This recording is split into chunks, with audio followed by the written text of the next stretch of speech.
Yeah.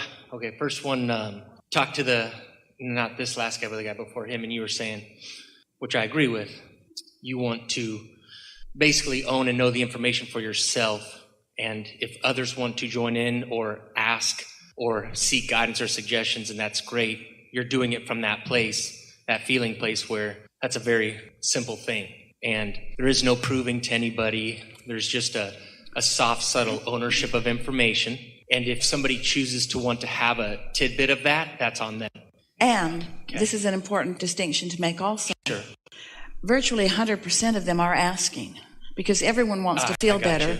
Everyone wants to know more. Everyone wants greater success. They're always asking. They are, but the distinction for you is if they're asking and not in a receiving mode, then it doesn't feel to you like they're asking. I got you. You see what we're getting at? Absolutely. Everyone wants to know. Okay. But it is helpful to be sensitive to how much they are ready to receive from you. Okay. Yeah. So I'm in this position now, this place where I feel like I'm that close to where the organization I'm in, like it's time for Doug to educate the people that are inside the organization so that there's not a wall that needs to keep being hit over and over and again, because what I'm witnessing now, traveling around to see the other teams, I am witnessing that more clearly than, I'm seeing it and downloading it more clearly than I ever have before. Yes. However. So your timing of conversation is better.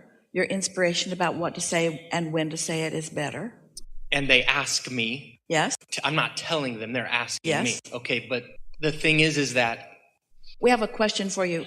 Can you hold your place without losing it? Of course. The question that we have is, when you have knowledge about something, and you do, can you know it for them? Yeah. So you're saying to us that when you know something so completely that you can influence them into knowing the same? Of course. If I'm in my best feeling place, when I visualize them or look at them or browse upon them, whatever you want to call it. So Jesus should have been able to heal everyone.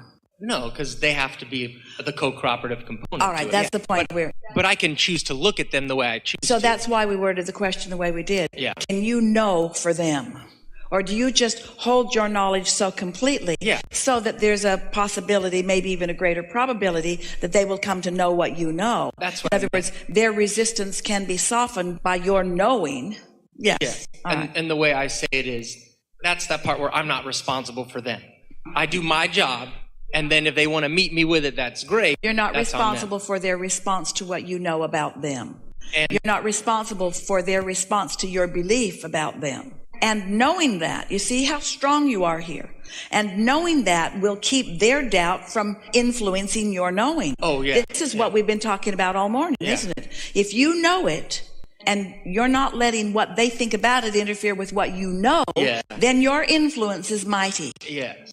And in that moment, how they might be reacting to the information, I can't allow that to bother me either. Because it's irrelevant.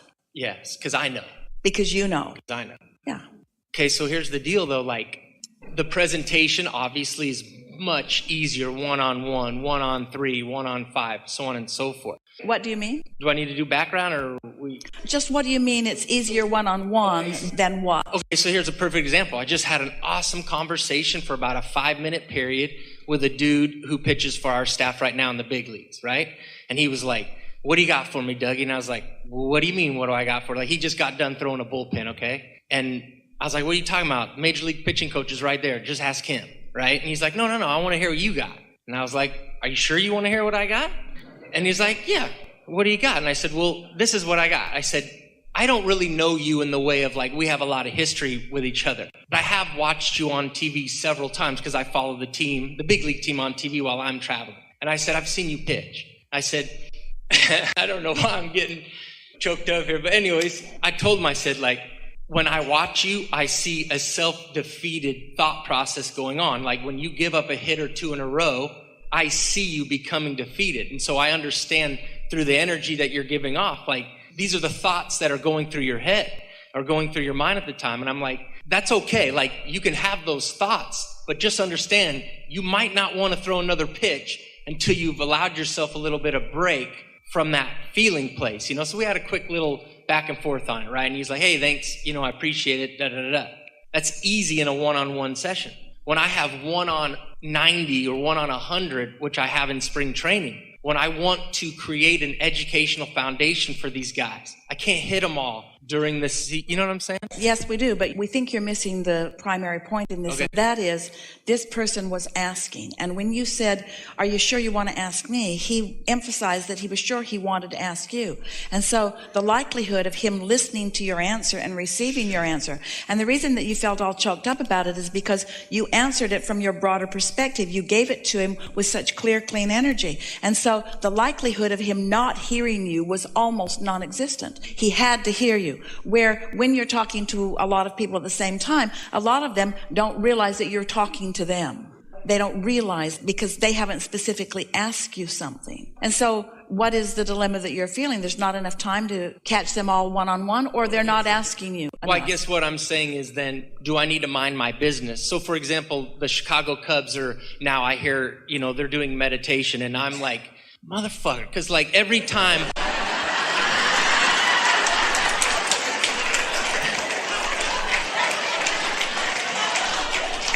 I've never said the F word in the chair, so he said it, I'm okay. So, but like, so... Momentum. Every time I hear another organization doing something that I so know about, that's so ingrained in my daily life and my daily practice, that I could be heading up for our current organization, I get upset. I get jealous and upset. And so I know that, so I'm not going to the GM saying, I got this, let me share it, okay? However, I kind of put a little thing in him the last time I talked to him. But what I'm saying is I understand timing, I understand everything about it, and that's why I'm talking to you first. Is it just mind your business, Doug? When it's presented to you, do it. If it's not presented, and they hire some jackass to come in and talk about something nothing to do with emotions, because nobody understands the emotional guidance system like we do, and they miss that huge freaking point, just let it go. There is not an industry on the planet that is more ripe and ready or has more momentum of understanding the power of thought and as it regards to things like outcomes. Than baseball. Really? Sports in general. Okay. Because coaches have been talking about positive mental attitude for a very long time, and you're just refining it in a way. So when you have a player that is asking you about something and you explain to him what you've got for him, why you see that he's not consistent in what he is wanting to accomplish, then the next thing you do is watch for that improvement and highlight that with him. Then, with that, you gain enough momentum that it becomes something that then others are asking you about. Setting all of that aside, setting all of the managers aside and all of the players aside, and just putting you in this conversation where you're watching some other team experiencing something that you want. You've put that in your vortex a long time ago. You've put helping them to understand what's really going on in your vortex a long time ago. So anytime, this is just basic Abraham conversation that you've been hearing for years. Anytime you see someone else living something that you know is in your vortex, that you also know for whatever reason you're not fully allowing it for yourself, it is completely logical that you would feel the discord of that, because you have desire that is being amplified by someone else's accomplishment of it. You're right, you use the word jealousy. That's exactly what jealousy is. My awareness in this moment that I am not allowing myself to have something that I want, and this experience over there is what's highlighting it. The question that you're asking is, what do I do when I feel jealous about something? And we say, just understanding it is enough. Not having to figure out what to do about it, just understanding it. Well, we don't know anybody that understands that more clearly. You understand that, but now you're wanting to know from us, what do I do about it? And but not the jealousy part. What action do I take next? Meaning, should I educate 90 people or just leave it alone in my business? We're going to give it to you in a general sense first and then a specific sense next. Okay. What you do is you deal with the thing that you have to deal with, which is your discord. It's not about what anybody else is doing, and it's not really about what you're doing or not doing. It's about your discord. So until you are not until, because you'll do it for sure, as you talk that discord down, then your vibration rises, and then inspiration about what to do comes. And then a whole series of these kinds of conversations with players and managers and owners will begin to flow into your experience. It's not all going to come at once. We have a lot of knowledge about the laws of the universe. We understand exactly how the universe works and how your time-space reality works. And we offer that knowing and have no more power than you do to influence the receptive mode of those who are sitting in the audiences, because it is life experience that teaches. And so watch for the questions that are being asked, not with specific words. That's how you can really gain ground. This person came to you and said, "What have you got for me? What have you got for me?" But does the owner of the team ever say that to you? No. Does the manager ever say that to you? Maybe once in a while. So do you think you've got something for him? I got something for everybody. But what do you have? So following the question that we had earlier, let's follow this momentum. Let's amplify the desire. So now we've just identified that this desire is that you want more of them that have the power to control the outcome of things. You want more of them to know what you know. No, but you know what it is? Yeah, we do, but tell us. Okay. And I'm already taking the steps. I've been taking the steps for, 15 years or whatever. I want the acknowledgement with myself, of myself, through myself, that I can be in the room with the amount of confidence and presence that I don't go to this mode. I stay in the mode of fun, of love, appreciation, and wanting to help the people in the room create what they want. But I stay from my ever-knowing place of strength. And that when I do that, that's when I'll be in the big leagues. You're right on the brink of that. You're there often. But here's the distinction that we want to make with you. The disadvantage that you've been working with is that you've been brought up in this industry where they're looking at it from a different perspective. I totally know that. And you are aware that that's where they're at. Yeah. And so even though you know that there's a very comfortable bridge and you know that there's a way for all of them to be self-empowered, you don't trust their ability to make the jump.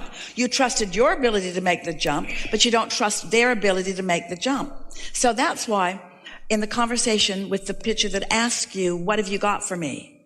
What have you got for me?" You felt the confidence to give him what you've got for him. I knew it was putty, I knew what he was asking me. So what we want you to understand is that they're all just like that. They're all just like that. And they may not be saying, "Doug, what have you got for me?" But they're saying, "God, what have you got for me? Source, what have you got for me? Life, what have you got for me?" They're all wanting to know how they can make the most of what they've got, you see. And so the fact that you know it, so wouldn't you rather have them come to you one-on-one? Absolutely. Wouldn't you like the universe to just yield those moments to you one-on-one? Yeah, those are cool. And in those moments, do you feel any lack of confidence about anything? No shot. And so here's our assignment to you. We've never given you assignment before. Will you acknowledge that? We have never given you an assignment, but we're giving you assignment. We've never given you assignment. Love your assignment, because I've been asking for assignments. We know you have, and now it's Okay. it's time for us to give you an assignment. We want you to go to the general manager and tell him what you know about that pitcher. Just that one? Just that one thing. Just that one thing. Okay. You know what's going on with him? Okay. He's defeating himself with his own mind, which everybody understands, but I know exactly how he's doing it. And I know exactly how to fix it.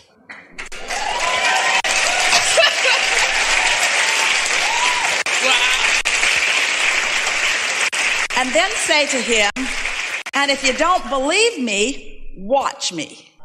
Watch me transform this mediocre, strong desire, ready, willing, not yet able player into the pitcher that you want. Watch me." Because this is a thought turning to a thing, to a thing, to a thing, to a thing, to a thing, to a thing, to a thing. There's enough momentum in this one thing to take you where you want to be. Yeah, I know that.